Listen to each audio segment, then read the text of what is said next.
Ron, have you ever developed an emotional attachment to an animal like that one at another zoo? Just an animal whose personality you've connected to, but isn't an animal that you've actually come into contact with in any way? I have definitely made emotional connections to animals that I've seen, not just in another zoo, but in the wild. I mean, animals that I've seen in the wild, they look at you, there's a way they look at you, the way they respond around you.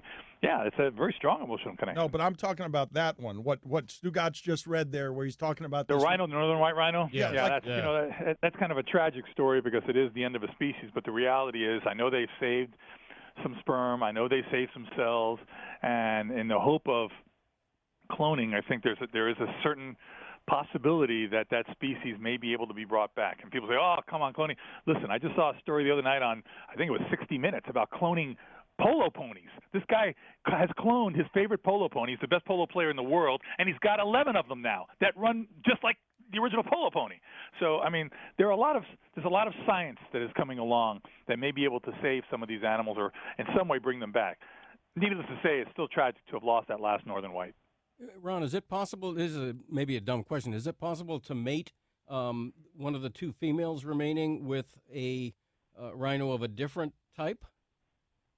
Yeah, it is certainly possible to do that and have the pure line anymore. Then you're getting a hybridized animal.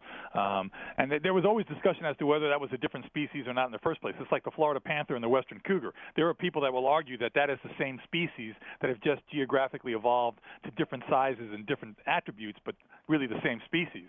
And people will say that about certain rhinos also because of just the way they've evolved. They've maybe gotten a different size, but in fact they're the same animal. It's, it's like a guy who you're saying a human being is a human being, but, if you take me at 6'6", and you take me to, the Congo, and I'm with the Botfa people who are pygmy people that rarely get over 4.5 feet tall, they're going to say, well, that's two different species. No, we're both still human beings.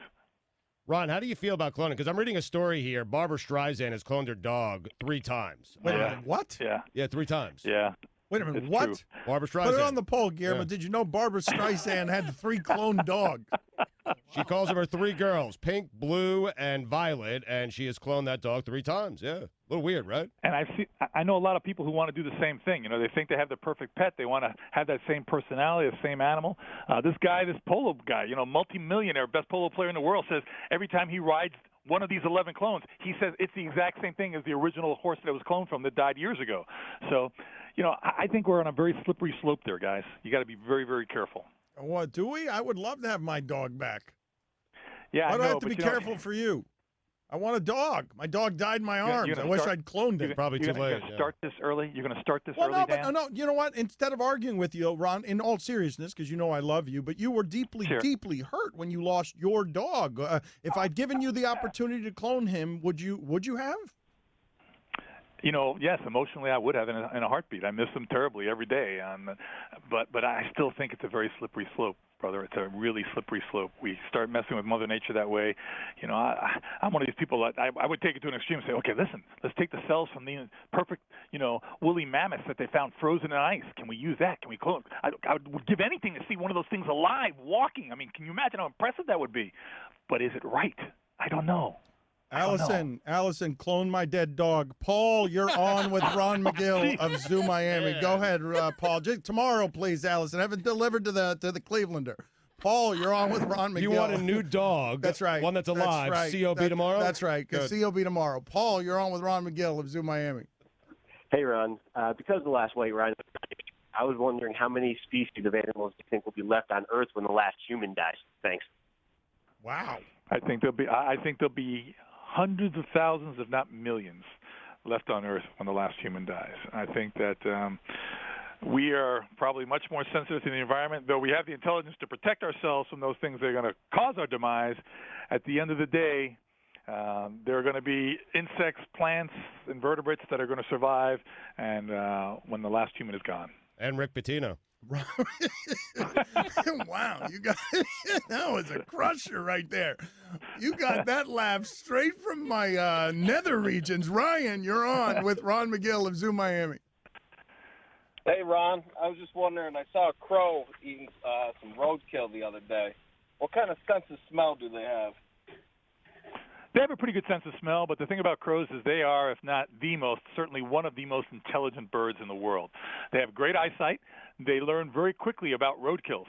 So what they're doing is they will scan the roads. It's not necessarily a sense of smell as it is them just scanning the roads. They learn that, hey, listen, this is the death zone here. Let me just fly up and down this road. Certainly something's going to be hit sooner or later. And they learn that way. I mean, they're incredibly intelligent birds. Who's the dumbest bird? Is it the pigeon? Is it the pigeon? Like who's the bird all the other birds make fun of? Pigeons are not dumb. Oh, First the of all, pigeon's no an idiot. The pigeon's an idiot. Let's say less intelligent. Put it on the They're poll, less Guillermo. intelligent. Is the pigeon They're an not. idiot? No, listen, you know what's a good way to tell? A bird that has a small eye is usually a very intelligent bird. Birds that have very big eyes, the bigger the eye, the less intelligent the bird. That's Wait a minute. Wait, I'm going to ask the audience, who's dumber, a pigeon or an owl? Who's dumber? And Magill, this quack. Why don't you ask him who is less intelligent? Okay, fine. Who's less intelligent? Thank you. You don't want to offend the dumb animal. John. Oh, my God, Greg. John, you're on with What's the difference between a raven and a crow? John, you're on with Ron Ravens are bigger. John, you're on with Ron Magill of Zoo Miami. Right. John, you're on with Ron Magill of Zoo Miami. Hey, John. Hey, Ron. I live in North Alabama, and we had a pretty good tornado event yesterday. I want to know if animals can actually sense bad weather, and if so, how far out can they sense it? You know, there's a lot of speculation on that. I think the common thought is that they do sense bad weather. How far out is another question. You know, we hear the famous stories of the elephants before the tsunami. We hear dogs that start barking seconds or sometimes a minute before an earthquake. We see in hurricanes that native animals will evacuate an area. We'll see sharks actually get out of the reefs before hurricanes come in, hours before those storms come in. So they can sense that.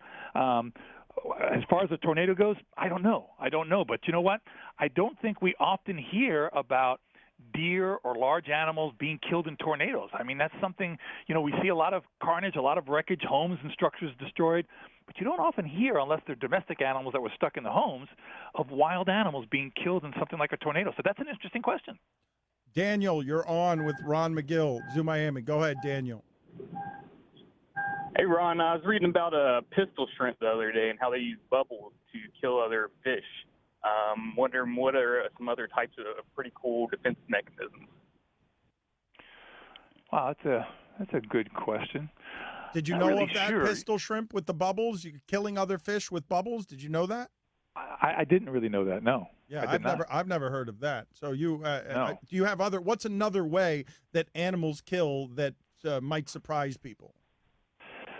Well, I know how animals use lures. You know, they do different types of lures. For instance, you know, you have the giant alligator snapping turtle opens its mouth, and at the base of its mouth is a little tongue that looks like a little squiggly worm. And it stays perfectly still and has algae growing all over it, has all kinds of growth on it. So it looks like a big rock. And then this little fish goes in there to swim to get the little worm in its tongue. And bam, slams them out.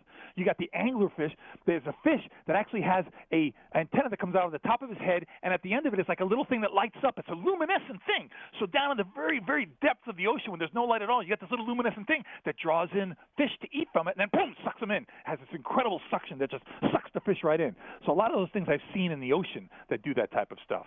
But I don't know of using things like bubbles to kill. You know, like I said, I know of animals that use things to lure other animals in, but I don't know of using something like a bubble that you would never think is fatal. I don't know how the bubbles kill other fish. Okay, we'll figure it out.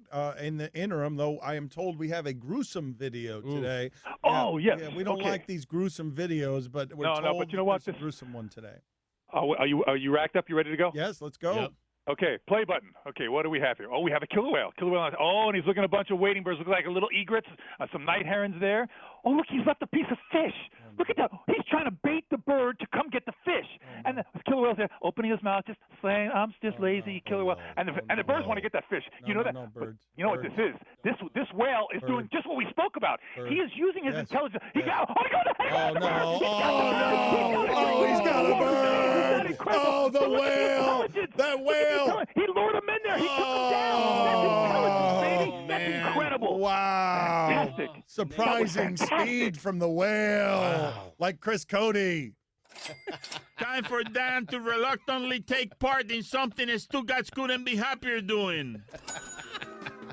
An unnecessary shot. Look, he loved it, though. Look at him. That's right. I was fast. People underestimated me because they made fun of my body, and I smoked everybody when we foot race.